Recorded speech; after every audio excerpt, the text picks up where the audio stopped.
I had the good fortune to have this year's winner of the Doug Schwartz Class Speaker Award in my English class this term, and I only wish that Doug could be here to bear witness. Please welcome Roxy Roffer.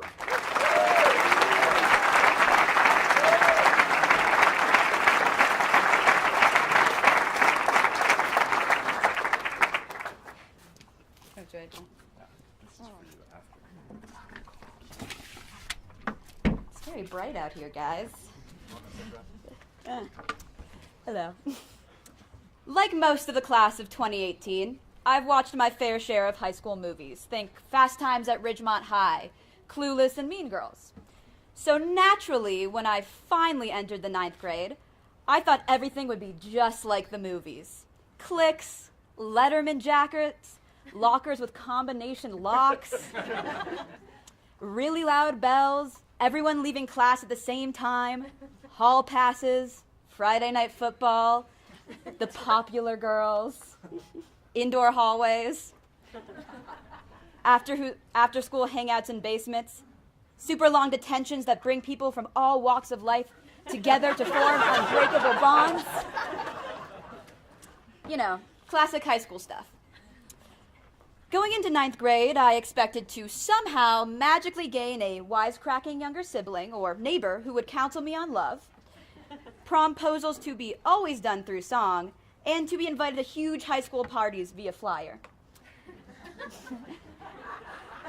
The party, of course, would have a DJ and pizza on the turntable, cars parked on the lawn, which maybe happens if you actually have grass in your yard. So imagine my surprise when I started here at Santa Fe Prep. The movies lied to me. I was unprepared by my teen flick education. Where are the movies about a private school set in a part tourist town, part artist haven, and part retirement community?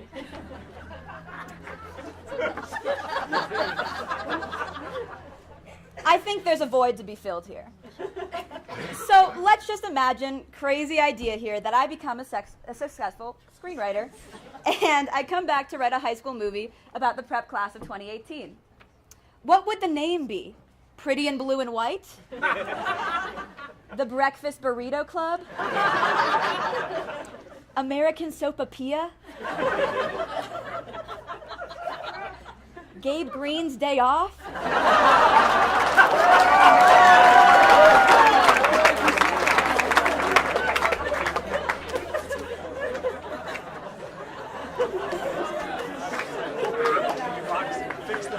Oh, sorry.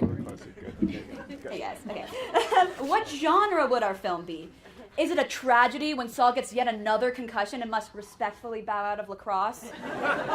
Or when Benton breaks his arm at a speech and debate conference? What was he doing? Gesturing too hard? Maybe our class movie would be a drama about the inner workings of this year's musical, when tragedy strikes, when lead actor Nathan Hayes Rich gets a sore throat and can't speak for weeks. What will happen? Will we finally see director Brad Fairbanks have a mental breakdown? Or perhaps it's a comedy that opens with everyone rushing in the wee hours of the morning to the traditional senior sunrise hike on Sun Mountain. Only it isn't everybody in the class. The turnout only yields half of the Santa Fe Prep senior body. The hike is a lot harder than anyone expected. Well, mostly me. And we have managed to choose the only cloudy day in Santa Fe of the whole year, so we don't in fact see the sunrise, just a gradual and very disappointing lighting of the sky. The feel-good message of this film would be, we don't need the sun to shine, we have each other. Oh, okay. Maybe we need some more classic teen movie tropes to really make this film a hit. You know, almost every teen movie has a scene where an adult, usually a teacher, coach, or parent, gives an inspirational speech that teaches the high schoolers an important lesson about life. This character, by the way, usually has 1 or 2 lines the rest of the movie, which include, "Don't disrespect me in the classroom. You boys did great out there. If you're not valedictorian, you can kiss your new Corvette goodbye. Win this for you," and Bueller? Bueller? Bueller? Now, the class of 2018 heard a lot of lectures. In assembly, in the classroom, in the library, on the field, at home on a Saturday night, sometimes past curfew. But if this senior class had a movie, the iconic random adult lesson-infused speech, in my mind, would be said at the state championship soccer game this fall. For those of you who weren't there, we've got something in common. I also, in fact, wasn't there. But let me set the scene anyway. It's been a tough first half. The Griffins are down many points, or goals, or both. The other team is playing dirty, but the ref just doesn't seem to see it. Perhaps greater forces are at play here. The boys get into a huddle where Coach Jim Letter gives a rousing speech, which probably ends with the line, "Whatever happens, you lads just go out there and make me proud."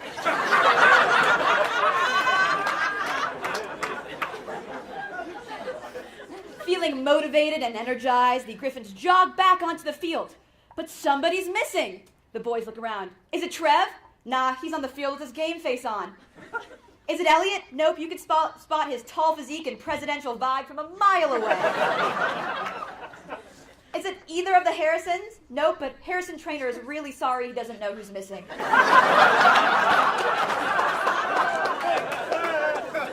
Is it Nick sitting on the bench because he's broken the 114th bone? Nope, he's on the field. Is it Cole, a.k.a. Swoley G? Nah, he's fit as a fiddle. Where's Van? He's on the field with a determination to win that is palpable.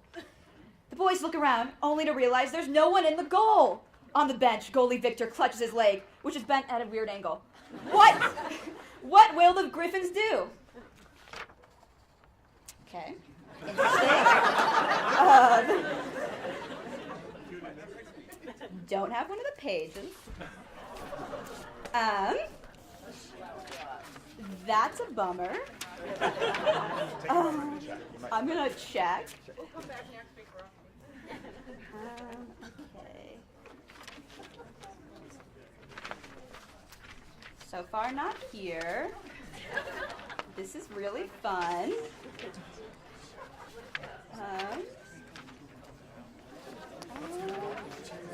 Nope. All right. You could riff it. I'm gonna riff it. The boys ask for an assist from the crowd. Suddenly, the prep part of the audience, the crowd, parts, and we see a man. He is a griffin of a man. He's corded with muscles, covered in tattoos. One arm is a griffin, the other bears the word, "Go, SFP." The senior boys shade their eyes to see who the Santa Fe Prep superfan is.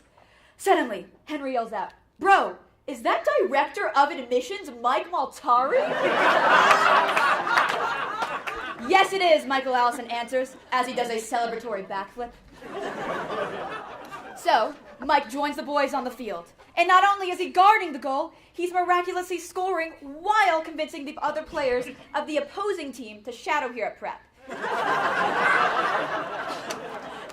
And here's the thing. Most of them are seniors. And the Griffins win. Okay, here's the thing, though. Not to dampen the mood, but I just made all that up. Call it creative license or the magic of movies. The Griffins lost, but no matter. Here at Santa Fe Prep, our seniors know. It's not about winning. It's about the community. And how good you look in your soccer shorts.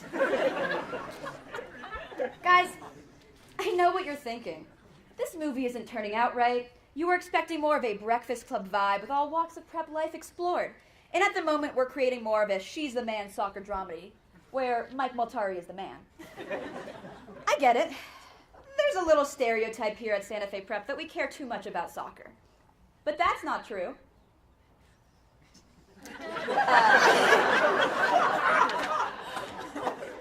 Okay, so maybe it is.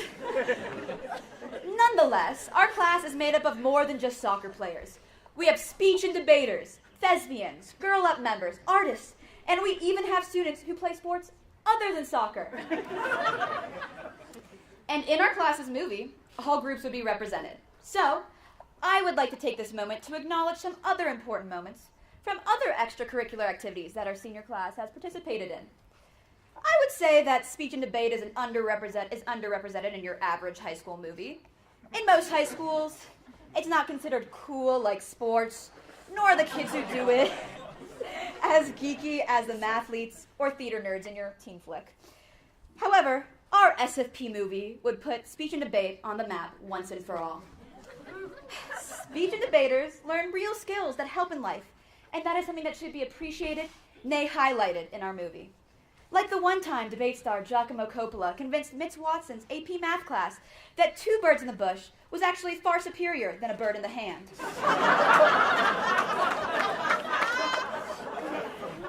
Because the birds in the bush could procreate, resulting in even more birds in the bush, which, your person in question could then sell. Speech and debate can teach you other life lessons as well. Like the time the team went to the Waffle House prior to a tournament, and every member got food poisoning and learned that early important skill of puke and rally. Most of us non-debaters won't learn about that until college. Another underrepresented group in a teen movie is the art kids. In teen movies, there are 2 basic reasons why there would be an art class scene. 1, the art room is providing a venue for 2 characters to have like a flirty paint fight, which, to my knowledge, has never happened to anyone who took painting with Alex Pena. Probably because he's very disciplined, and if it happened, he would only allow a skosh of paint to be used. The second reason to write in an art class scene is to establish a character as a social outcast who no one really sees as pretty until a popular girl gives her a makeover. I thought the outcast trope, artist trope, was interesting because the visual arts are really popular for my class. And then it hit me. The artsy kids in high school movies all dress like Santa Fe adults.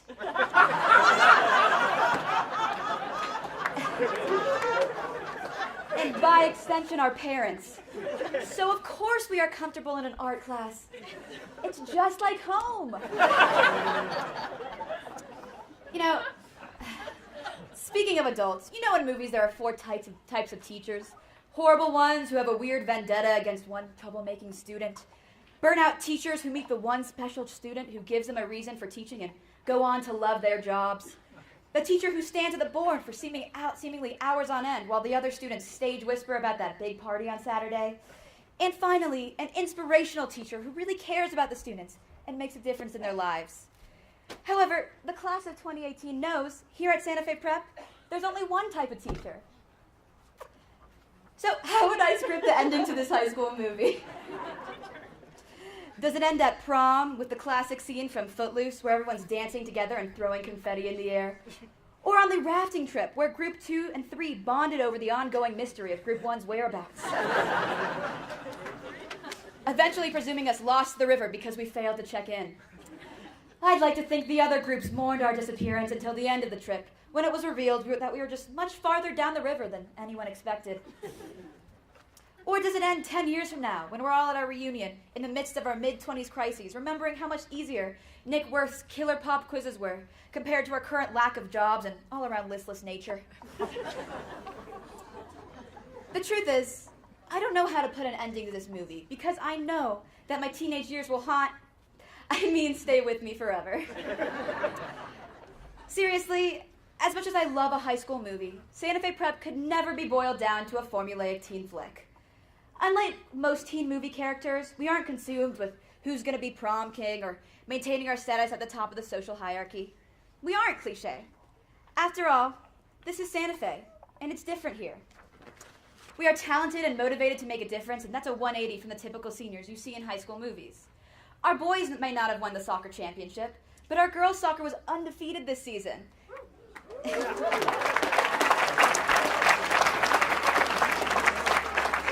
And girls lacrosse has won state like a million years in a row. And Eshe and Nathan are going to speech and debate nationals.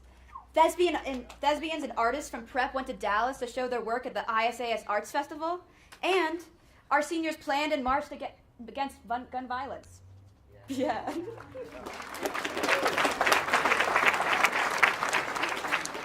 We don't need to wear pink dresses to win hearts or hold up a boombox blasting Peter Gabriel to declare our love. Or ditch school to end up in a float singing Doc Shane in a parade. These filmic images are iconic in my mind, and I suppose that's why I felt lied to, yes, betrayed, probably, by what Hollywood told me my high school years would be like. But I think our experience at prep was even better than a high school movie could ever be. Over the years, our class has worked to build a sense of community, accepting one another for all our differences. Our teachers have nurtured our creativity and intellect, and we can all say we made lifelong friends at prep. So yeah, I could come back in one day and write a movie about my class's high school experience, but I think the whole class of 2018 will agree that we prefer our high school years unscripted.